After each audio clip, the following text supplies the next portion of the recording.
Apa judulnya Bapak Ibu? Damai sejahtera.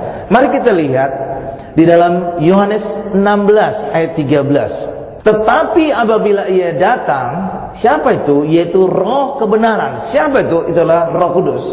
Ia akan memimpin kamu ke dalam seluruh kebenaran. Sebab ia tidak akan berkata-kata dari dirinya sendiri, tetapi segala sesuatu yang didengarnya, itulah yang akan dikatakannya. Dan ia akan memberitakan kepadamu hal-hal yang akan datang. Jadi Roh Kudus itu menuntun kita kepada kepenuhan kebenaran. Kepada siapa? Kebenaran Allah. Siapa itu? Yesus, Bapak Ibu. Jadi Roh Kudus bersaksi sehingga kita hari ini tahu kita benar di hadapan Allah. Jadi kebenaran itu bukan karena apa yang saudara perbuat, tapi apa yang Yesus telah perbuat bagi kita. Orang Kristen jangan bertanya apa yang harus aku perbuat bagi Allah, tetapi saudara bertanyalah apa yang Yesus telah perbuat sehingga kita hari ini berkenan di hadapan Allah. Fokusnya harus kepada Yesus. Dan Roh Kuduslah yang bersaksi tentang Yesus. Roh Kuduslah menuntun kita kepada kepenuhan kebenaran, menuntun kita kepada Yesus, Bapak Ibu. Ya, bahkan juga memberikan kita penglihatan, memberikan kita kemampuan untuk bernubuat. Bukan lu buat-buat ya Bapak Ibu ya. Ada cowok mungkin berkata kepada cewek yang cantik, saya nubuatkan menjadi istri saya. Oh, itu lu buat-buat. Haleluya Bapak Ibu. Kalau Tuhan bernubuat bahwa dia adalah calonnya, pasangannya, maka wanita itu juga akan dijumpai Tuhan bahwa laki-laki itu adalah pasangannya. Amin Bapak Ibu. Jadi bukan sepihak. Tuhan itu luar biasa. Nah, bisa juga melihat hal-hal yang akan datang. Itulah sebabnya Bapak Ibu, Bapak Pareji sering kali melihat hal-hal yang akan datang. Apa yang akan terjadi mungkin tempat ibadah juga. Dulu tempat ibadah Lini Tepes ini di Jakarta Tower, Bapak Ibu, beliau bisa melihat bahwa dulu Tuhan memerintahkan untuk mencari tempat ibadah pertama kali yang ada kelapa bercabang dua. Dulu situ ada kelapa bercabang dua, Bapak Ibu, menjadi ciri. Demikian juga Bapak Pareji mendapat penglihatan bahwa tentang tempat ibadah Darmala yang bentuknya runcing-runcing. Itu satu-satunya tempat yang runcing-runcing itu Bapak Ibu. Haleluya. Jadi beliau mendapat penglihatan. Tapi saya ingin katakan, bukan hanya beliau, kita juga di dalam Yesus ada Roh Kudus yang memberikan kita banyak hal, penglihatan-penglihatan. Ayo Bapak Ibu, dan itulah yang membawa kita sukses, membawa kita hidup kita berkemenangan. Bahkan juga Roh Kudus memberikan kita hikmat Allah sehingga tahu kebenaran dan masa depan. Kita tahu rancangan Allah lewat adanya damai sejahtera di dalam kehidupan kita. Kenapa bisa demikian? Karena Yesus yang berkata, aku memberikan damai sejahtera bagi kamu, aku meninggalkan damai sejahtera bagi kita. Coba kita lihat Yohanes 14 ayat 27 Bapak Ibu. Damai sejahtera ku tinggalkan bagimu, damai sejahtera ku berikan kepadamu, dan apa yang ku berikan tidak seperti yang diberikan oleh dunia kepadamu. Janganlah gelisah dan gentar hatimu. Tidak seperti dunia berikan. Berarti apa Bapak Ibu? Dunia bisa memberikan damai sejahtera. Seperti apa misalkan damai sejahtera yang ditawarkan dunia? Misalkan kalau saudara di ruangan cium aromaterapi, kayaknya damai Bapak Ibu. Ketika saudara juga mungkin ya spa atau juga mungkin lihat pemandangan, rasanya damai. Tapi damai yang diberikan dunia itu semu, emosional, tidak menyentuh masalah saudara. Jadi misalkan saudara sakit, saudara melihat pemandangan, rasanya damai sesaat, tapi setelah itu saudara akan merasakan sakit lagi. Haleluya Bapak Ibu. Kenapa? Karena damai sejahtera dunia hanya kulitnya saja, tidak menyentuh masalah, hanya emosional saja saudara diturunkan Bapak Ibu. Ya, sehingga saudara tidak lagi fokus kepada penyakit saudara. Tapi penyakitnya masih ada, resesinya masih ada, masalah saudara masih ada. Tapi damai sejahtera Kristus itu berbeda. Damai sejahtera Kristus bukan hanya secara kulitnya, tetapi secara hakikatnya. Sehingga apa? Ketika saudara datang kepada Yesus, Yesus menyembuhkan penyakit saudara, maka saudara tidak lagi stres atas penyakit saudara. Ketika saudara datang kepada Yesus, saudara tidak stres atas resesi saudara. Saudara tidak lagi stres akan rumah tangga saudara. Jadi damai sejahtera Kristus itu langsung menyentuh masalah, langsung menyelesaikan masalah, sehingga damai sejahtera Kristus itu permanen, lama. Tapi kalau dunia hanya aromaterapi, hanya lihat pemandangan, tapi masalahnya nggak tersentuh, saudara tetap aja sakit, saudara tetap aja resesi, saudara tetap aja mengalami masalah. Benar Bapak Ibu? Itulah damai sejahtera dunia, hanya kulitnya saja, hanya emosional. Tapi saudara hari ini datang kepada Yesus, saudara beroleh damai sejahtera yang lebih dahsyat dibandingkan damai sejahtera yang diberikan dunia. Karena Yesus adalah Raja damai kita. Damai sejahtera dalam bahasa Ibrani tadi saya sudah sebutkan adalah shalom. Dan shalom itu bukan hanya perasaan saja, tetapi juga lebih dahsyat lagi. Itu berbicara tentang keselamatan, itu berbicara tentang kesembuhan, itu berbicara berkat. Karena apa? Damai sejahtera Yesus bukan hanya permukaan, bukan hanya emosi. Amin. Tapi seluruhnya kita alami. Kita mengalami keselamatan, kita mengalami kesembuhan, kita mengalami berkat dan hal yang luar biasa lainnya. Itulah sebabnya ketika Yesus berkata, aku memberikan damai sejahtera-Ku bagimu. Aku meninggalkan damai sejahtera. Itu bukan saja saudara damai, tapi saudara juga diselamatkan, saudara juga disembuhkan, saudara juga diberkati. Amin. Berikan lu kemuliaan luar biasa bagi Tuhan Yesus Bapak Ibu. Haleluya. Ya. Shalom itu adalah bahasa Ibrani. Dalam bahasa Yunaninya disebut Iren. Ada saudara namanya Iren di sini? Itu artinya shalom. Saya harap saudara sesuai dengan nama saudara ada damai di hati. Ada damai dalam kehidupan. Amin. Iya. Iren itu artinya shalom, sama.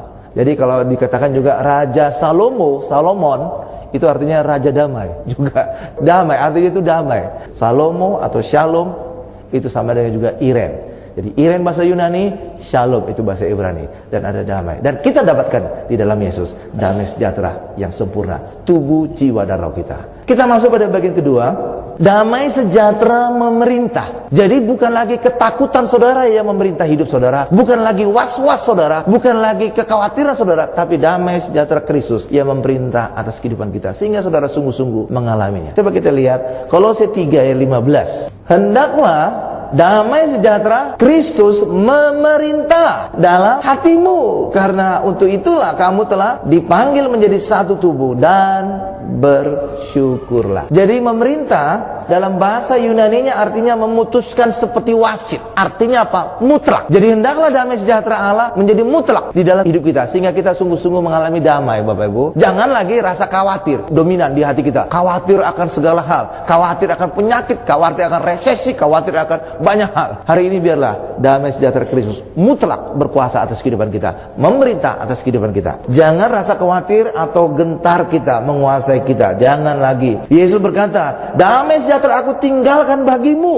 Itulah sebabnya bagi kita yang percaya Yesus, harusnya damai sejahtera ini memerintah. Kalau orang di luar Yesus, benar mereka nggak mengalami damai sejahtera, Bapak Ibu. Kenapa? Sumber damainya nggak ada. Ya, mereka karena itulah mereka berusaha mendapatkan damai yang ditawarkan dunia lewat berbagai tadi. Apakah aromaterapi, apakah pemandangan, apakah musik yang lembut, demikian juga dengan redup lampu, dengar musik, oh rasanya damai. Tapi itu damai sesaat, Bapak Ibu, karena saudara tidak selamanya terus lihat pemandangan, tidak selamanya saudara terus aromaterapi. Saudara harus beraktivitas, saudara harus bekerja. Benar, Bapak Ibu? Saudara tidak selamanya dalam ruangan, di kamar, gelap, redup, terdengari musik lembut. Enggak kan, Bapak Ibu?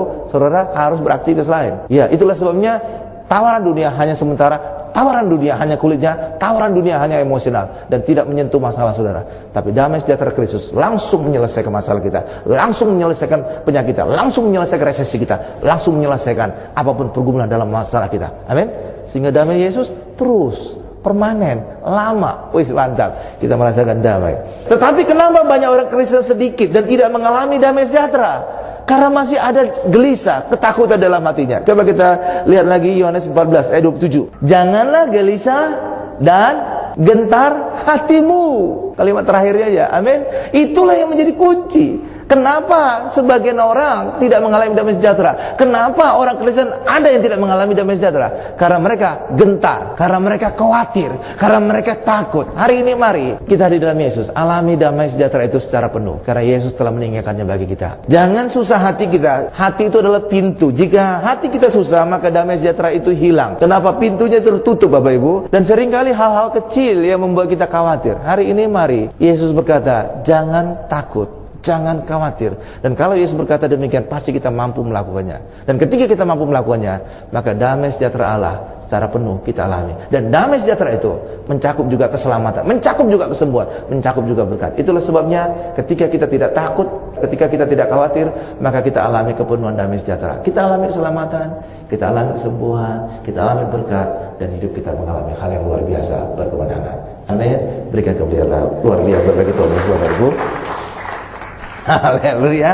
Sekarang kita bagian selanjutnya, ketiga, iblis mengganggu damai sejahtera kita. Kenapa iblis mengganggu? Ingin selalu mengganggu damai sejahtera kita, karena dia sendiri nggak punya damai sejahtera. Dia ingin gerecokin, Bapak Ibu. Dia selalu gelisah. Dia cari kemana-mana tempat, karena dia tidak punya tempat. Dia cari tempat-tempat yang ada damai sejahtera. Dia ingin rebut, sehingga orang-orang juga sama seperti iblis. Mereka kehilangan damai sejahtera. Coba kita lihat dulu Wahyu 6 ayat 4. Dan majulah seekor kuda lain, seekor kuda merah padam, dan orang-orang yang menungganginya dikaruniai kuasa untuk mengambil damai sejahtera dari atas bumi sehingga mereka saling membunuh, dan kepadanya dikaruniakan sebilah pedang yang besar. Jadi nanti pada akhir zaman Yohanes telah mendapatkan penglihatan di surga bahwa nanti ada kuda merah padam dan penunggangnya yang mengambilkan damai sejahtera sehingga manusia saling membunuh. Kalau kita berbicara tentang kuda pada akhir zaman, kitab Wahyu Bapak Ibu, sebenarnya kuda itu ada 4. Kuda pertama adalah kuda putih, kuda kedua adalah kuda merah yang tadi kita baca ayatnya, kuda ketiga adalah kuda hitam, dan kuda keempat itu adalah kuda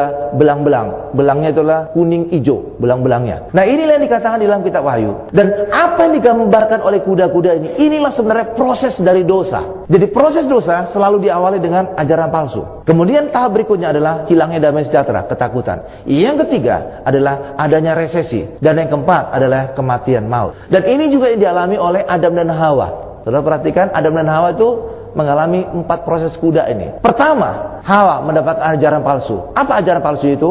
Kalau kamu makan buah ini, kamu tidak mati, tetapi menjadi sama seperti Allah, tahu yang baik dan yang jahat. Itu ajaran palsu. Jadi awalnya selalu ada ajaran palsu, kuda putih. Ketika kemudian Hawa tergoda, dia ambil buah ini. Proses kedua, hilangnya damai sejahtera, dia ketakutan. Ada ngumpet, sembunyi dari Allah. Yang digambarkan oleh proses kuda ini. Lalu berikutnya, apa yang terjadi? Kuda ketiga. Apa itu kuda ketiga? Resesi. Dan itu yang terjadi pada Adam dan Hawa. Tanah terkutuk atas mereka. Sehingga apa? Hasilnya semak duri. Tidak lagi menghasilkan. Tidak lagi berhasil. Itulah yang digambarkan oleh kuda ketiga. Pada kuda hitam. Dan kuda keempat, itulah maut. Manusia mengalami kematian. Jadi proses dosa digambarkan oleh 4 kuda ini. Jadi pertama ajaran palsu, kedua adalah hilang damai sejahtera, yang ketiga adalah resesi, yang keempat adalah kematian dan maut. Tapi bagi kita hari ini tidak berlaku. Kenapa? Karena kita hari ini dalam Yesus. Kita tidak mengalami ajaran palsu, kita tidak mengalami kuda putih, kita tidak mengalami hilangnya damai sejahtera, kita tidak mengalami resesi, kita juga tidak mengalami kematian. Di dalam Yesus kita selalu berkemenangan. Berikan kemuliaan luar biasa bagi Tuhan Yesus Bapak Ibu. Haleluya, benar ya, Bapak Ibu ya, haleluya, iya, haleluya, haleluya. Nah, kita bisa melawan hilangnya damai sejahtera ini ketika kita mengenal Yesus, Bapak Ibu. Ketika kita semakin mengenal Allah, mengenal Yesus, maka damai sejahtera kita akan berlipat ganda. Damai sejahtera kita, itulah sebabnya hari ini kita ada di tempat ini, mengenal Yesus, maka hendaklah damai sejahtera Allah berkelimpah dan memerintah atas kita. Kita baca 2 Petrus 1 ayat 2. Kasih karunia dan damai sejahtera melimpahi kamu oleh pengenalan akan Allah dan akan Yesus Tuhan kita. Karena lihat kepada saya, karena itulah semakin kita kenal Yesus, semakin kita mengalami damainya. Semakin kita mengenal Yesus, kita mengalami shalomnya. Semakin kita mengenal Yesus, kita semakin mengalami iremnya. Sehingga kita mengalami keselamatan, kita mengalami kesembuhan, kita mengalami berkat, kita mengalami pemulihan dalam kehidupan. Sehingga kita mengalami damai sejahtera Allah melingkupi, memerintah atas kita. Bukan lagi kekhawatiran, bukan lagi rasa takut, bukan lagi bimbang, bukan lagi banyak hal lagi, ketidakpastian. Tapi hari ini kita dalam Yesus, damai sejahtera Kristus memerintah. Kita menang atas segala iblis, kita menang atas segala kuda merah, karena kita hari ini ada di dalam Yesus, Sang Raja Damai itu. Anugerah memberikan segalanya secara gratis oleh darah Yesus, tetapi damai sejahtera Allah terpelihara segalanya yang anugerah itu telah berikan ketika kita menerima damai sejahtera. Ya, terima damai sejahtera, maka anugerah yang kita alami akan maksimal. Haleluya Bapak Ibu. Jadi kita sudah mendapatkan anugerah keselamatan, kita sudah mendapatkan anugerah kesembuhan, kita sudah mendapatkan anugerah berkat, dan itu semua terpelihara. Kalau kita ada damai, kita alami keselamatan itu, kita alami kesembuhan itu, kita alami berkat itu, sehingga terpelihara, maksimal kita dapatkan Bapak Ibu. Tapi kalau saudara penuh dengan kekhawatiran, saudara cepat hilang. Kalau saudara penuh dengan kekhawatiran, saudara didoakan, saudara sembuh memang. Tapi ketika damai sejahtera itu hilang Bapak Ibu, maka saudara sakit lagi, stres lagi. Tapi ketika saudara mengalami damai sejahtera, maka saudara tetap sehat. Ketika saudara mengalami damai sejahtera, saudara tetap diberkati. Amin. Jadi nggak ada lagi was-was. Karena itulah biarlah damai sejahtera Allah memerintah atas kita. Yakobus, Kefas atau Petrus dan Yohanes melihat anugerah pada Paulus. Sesuai dengan anugerah, Paulus Barnabas dan Barnabas menginjil kepada orang yang bersunat atau non-Yahudi. Sedangkan para murid Yesus pergi menginjil kepada orang-orang bersunat, orang Yahudi. Karena itulah kita juga sebagai pemimpin, jika saudara adalah pemimpin dimanapun sebagai pemimpin, apakah di perusahaan, apakah di RT atau di mana lingkungan saudara, minta karunia untuk mengenal orang-orang yang ada di sekitar saudara, sehingga saudara bisa menempatkan mereka sesuai dengan anugerah Allah bagi mereka. Karena ketika kita mengalami anugerah, kita bahkan semuanya ada damai sejahtera, kita terpelihara sempurna. Hari ini mari hiduplah dalam damai sejahtera. Damai sejahtera bukan yang ditawarkan oleh dunia, yang hanya sementara, hanya emosional. Tapi hari ini hidup di dalam damai Yesus yang permanen, yang menyelesaikan semua masalah kita. Amin. Berikan kemuliaan paling dahsyat, paling lama bagi Tuhan Yesus. Kita tundukkan kepala kita.